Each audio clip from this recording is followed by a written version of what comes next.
This board is a piece of art, or should I say, architecture. Let's take a look at the Haven65 and why this just may be my favorite 65% keyboard that I reviewed on the channel. Hey y'all, welcome to Clackbait. The Haven65 is a 65% gasket mounted custom keyboard by first time designer Atelier Haven. Right off the top, this is probably the best side profile I've seen on a 65% keyboard. But is it all form and no function? For those that are new to the channel, it's B-roll time, baby. Let's see how it sounds, let's see how it feels. Let's start the build.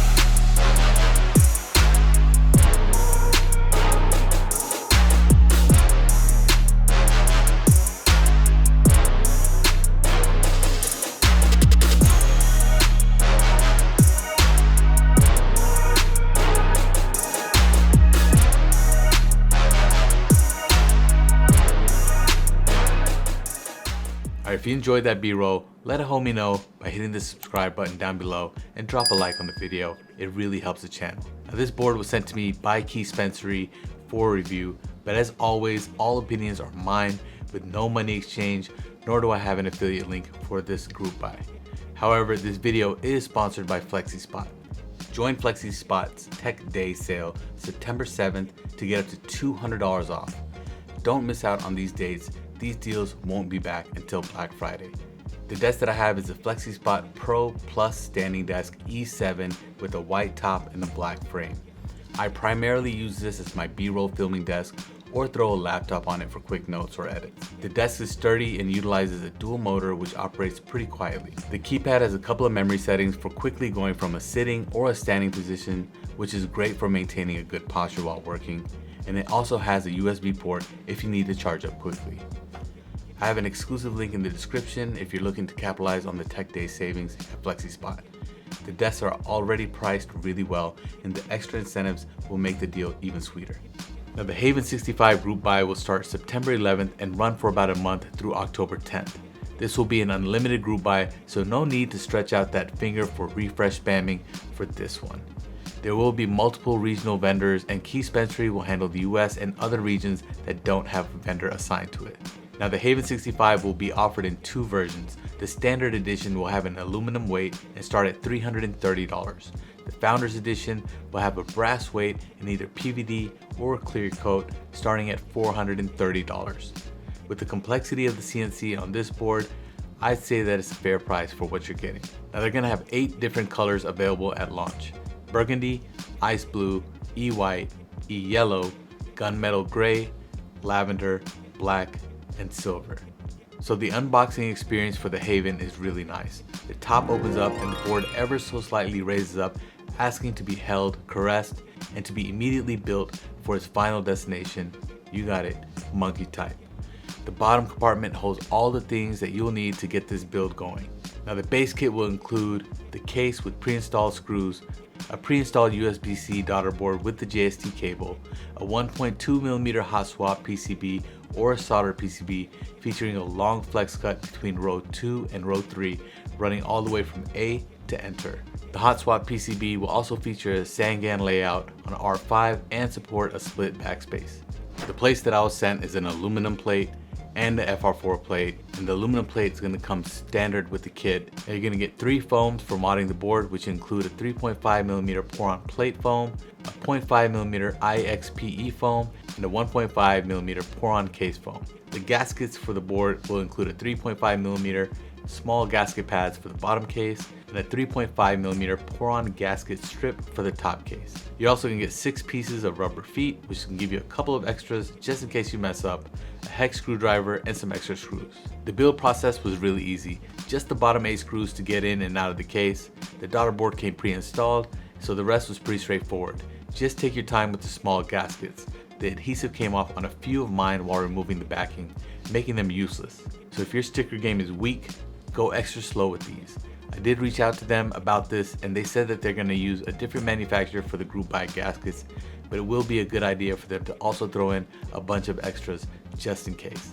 Now from a top-down view, the Haven looks like most 65% keyboards. The side bezels are thin with a slightly thicker chin and an even thicker forehead. Things really get interesting though when you turn it to the side or look at it from the bottom. The side profile was inspired by the designer's favorite piece of architecture, the Haven Huis, designed by Zaha Hadid. You definitely get that vibe when looking at the side, and it almost looks like the back is floating from certain angles.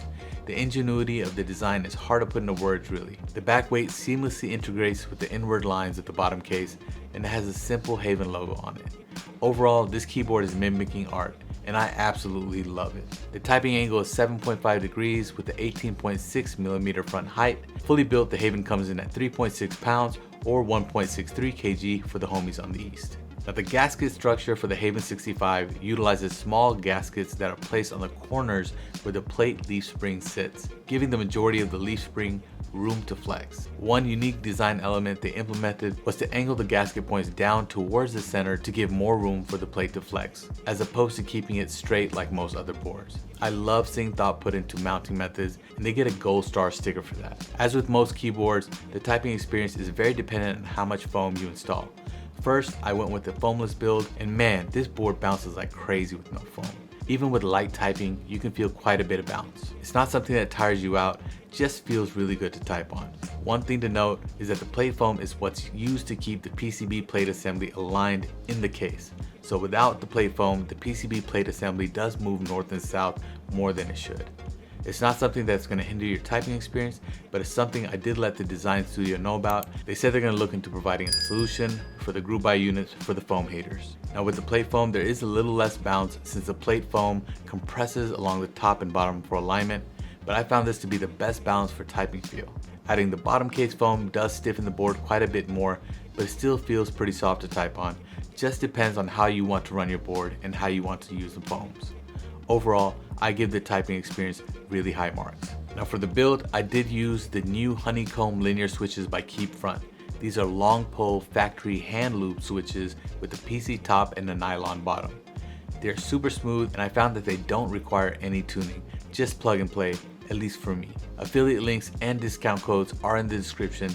These are definitely dope, and I can happily recommend to pick these up or the big wigs that Keep Front carries. Overall, the sound of the Haven65 is nice and crispy. I have 3 sound tests for you. The first build was a zero foam build, and I'm happy to say the Haven performs really well without depending on foams when it comes to sound. Alphas are slightly weaker in this configuration, and the spacebar, it just sounds amazing. Check it out.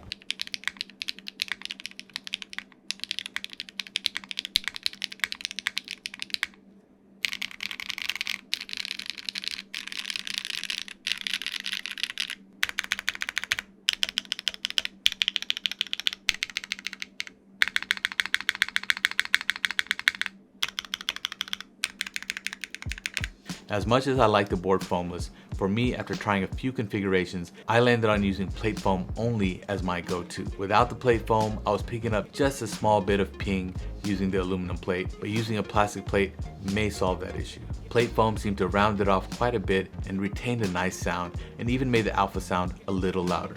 Check it out.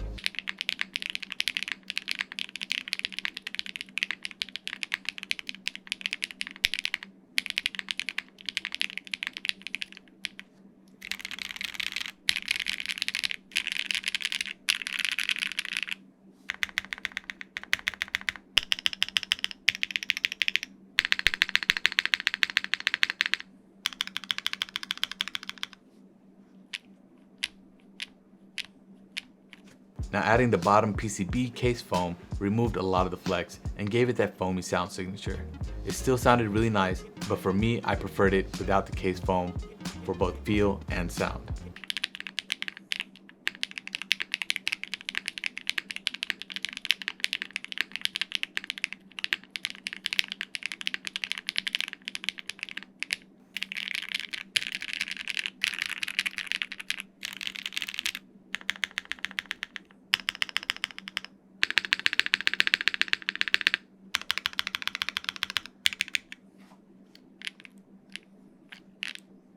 If If you want to add a bit more dampening to the case, I'd recommend adding a little bit of polyfill instead to retain the flex. So overall, the alphas sound really clean, and I would categorize the spacebar as top tier. So subscribe to the channel if you love the content, drop some likes, it will make your boy happy. Thanks for watching. I appreciate each and every one of y'all. Peace.